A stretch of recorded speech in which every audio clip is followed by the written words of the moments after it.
चाळलेली पाहिजे फक्त आणि सुकी पाहिजे।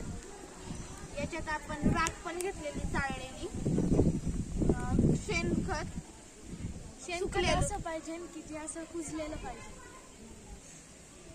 त्याचा आपण सीड्स बॉल बनवणार आहे। याच्यात शेणखत असल्यामुळं आपल्याला सीड्स बॉलमुळं शेणखत असल्यामुळं याचं उत्पादन चांगलं होईल, याला पाणी पण जास्त लागणार नाहीये। सीड्स बॉलमुळे आपण जर डोंगर झाडीला लावलं तर आपल्याला ऑक्सिजन जास्तीत जास्त मिळू शकतो।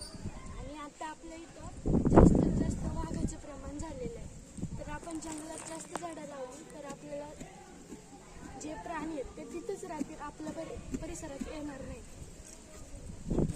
आता बघा कसं बनवते दीदी, त्या पद्धतीने उद्या बनवायचं सगळ्यांनी। 5 बॉल मला बनवून आणून टाक।